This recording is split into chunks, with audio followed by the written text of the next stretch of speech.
Purim Sameach, Chag Sameach, Happy Purim, Happy Holidays from me, Jake Donnelly, here on Jewish Conservatives on Locals.com. I think that Purim is one of the best holidays in the entire Jewish calendar. Now, it's not because of this stuff. Although I do love costumes, I do love dressing up. It is a reason that the holiday is fantastic, but the reason that I believe Purim is one of the best holidays in the entire calendar is because it talks about the badassness of the Jews. The Jews go from maybe the most dire situation possible, then they turn it around and smite their enemies. They don't just smite their enemies, they give them a little bit extra to make them remember next time you think about dealing or trying to screw over the Jews, probably don't, we're going to come after you, right? That is awesome. But the question with Purim and really the badassness of the Jews is, where does it come from? Where does this ability to devise a plan and come through and then just kick some ass come from? Is it from Mordechai or is it from Esther?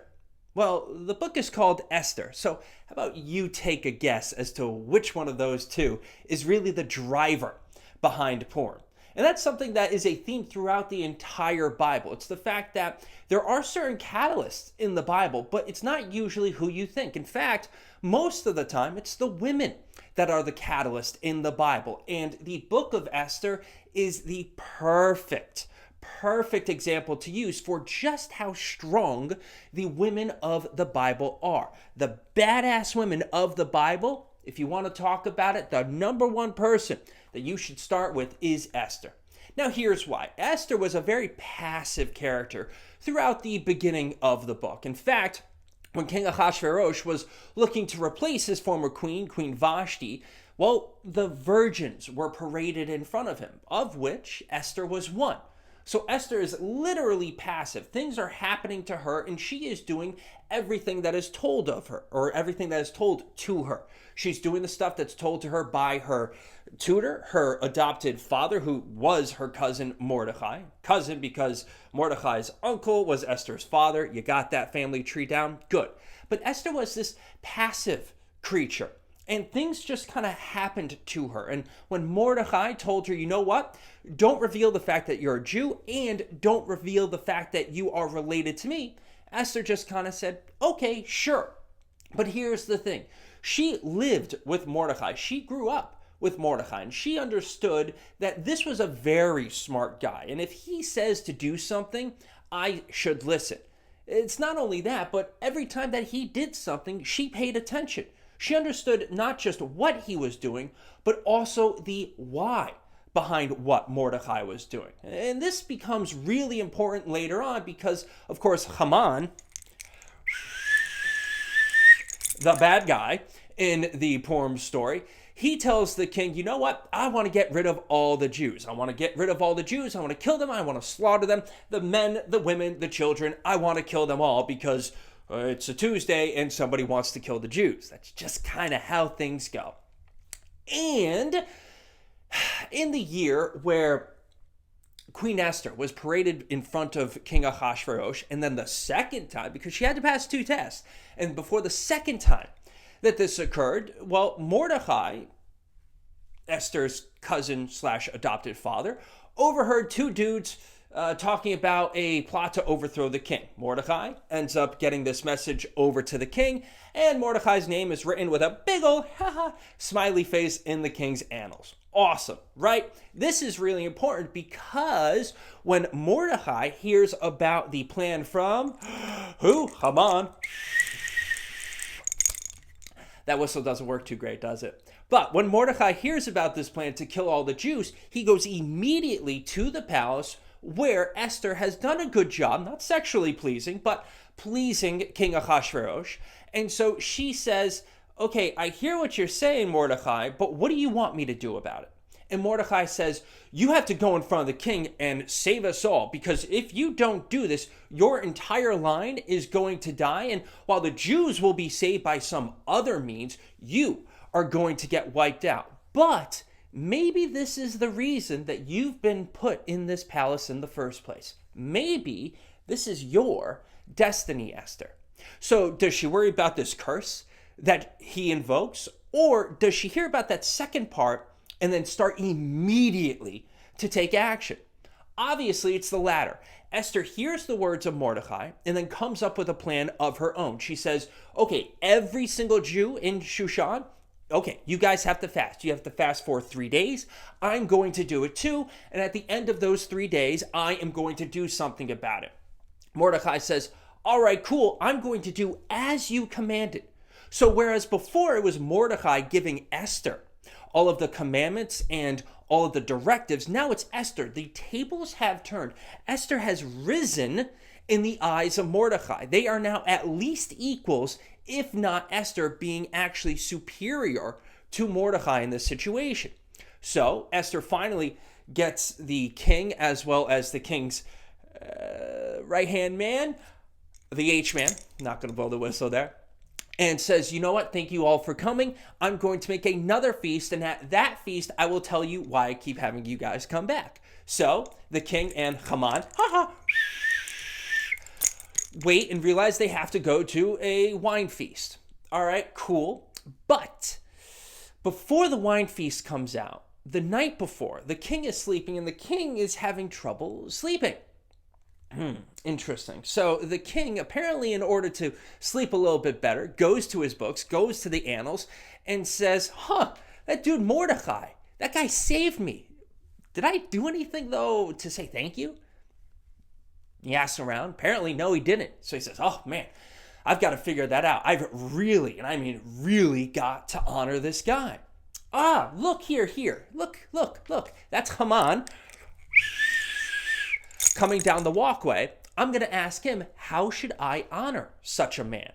But the king never actually uses Mordechai's name. He simply says, if the king wished to honor somebody, how would I go about honoring that person? So the H-man, hearing this and thinking that it's him, because, I mean, he just got invited to a feast by Esther along with the king. So he's got to be up here, right?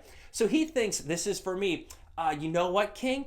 If you wanted to honor a guy, you should put him in the finest clothes. You should put him on the finest horse. You should parade him through the streets of your kingdom, and it should be shouted ahead of time that this is how the king honors the people that are good to him. King says, awesome idea. Thank you so much. Do that to Mordechai. Oh my God. Now, Haman, boo, hears this and realizes, bad stuff. So he goes, he does it. Then he goes home where his family tells him, you're screwed. We're all screwed because we've been building a big old stake, 50 cubits high, in front of our house in order to hang Mordechai, in order to impale Mordechai, because he wasn't bowing to you. So things are bad now.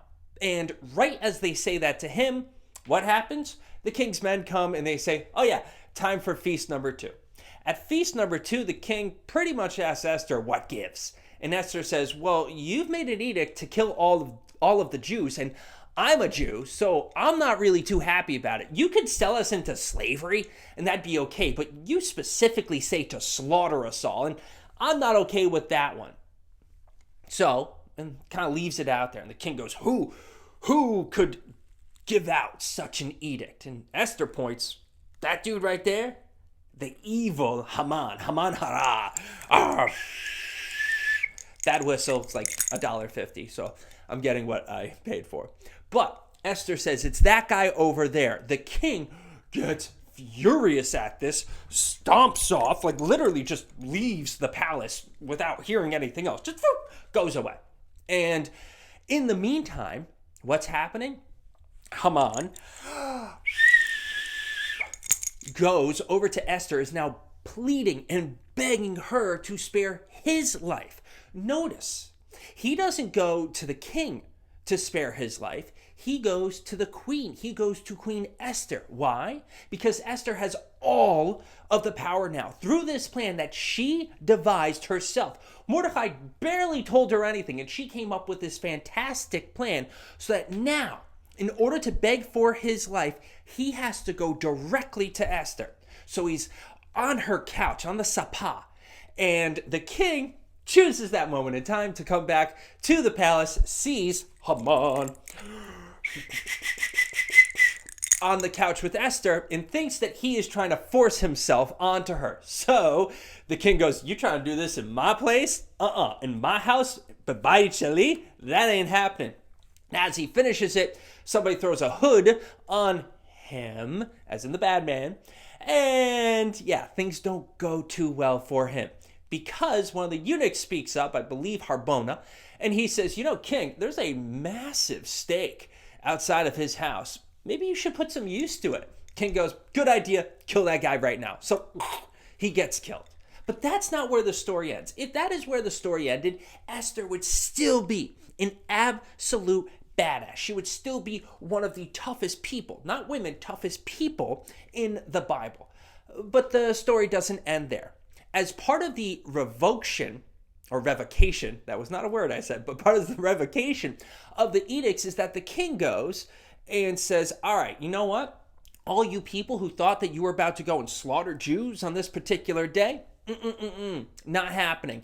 I'm going to let the Jews defend themselves, and if the Jews want to kill anybody that tries to attack them, I'm all for it." So what happens on the particular day? People go and try to kill the Jews, and the Jews just slaughter everybody. 500 here, 500 there, 500 in a couple other places. And the king looks about and is like, "Oh my God, these Jews are awesome. These Jews are badasses." So now he turns to Esther and he says, "Yo, queen, what should I do about it?" She says, "You know what? Let him do it again tomorrow." So that's what happens. And in addition, they kill 10 of Haman's sons. So everybody that was a foe, everybody that was an adversary to the Jews ends up getting murked. And it's fantastic.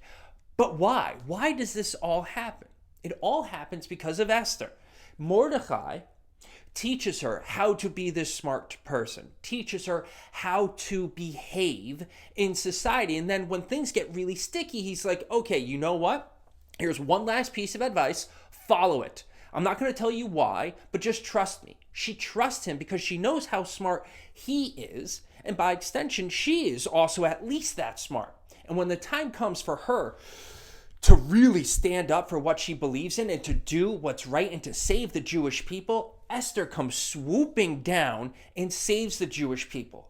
But she doesn't just save the Jewish people, she turns them into killers. She turns them into the warriors that they all know that they can be.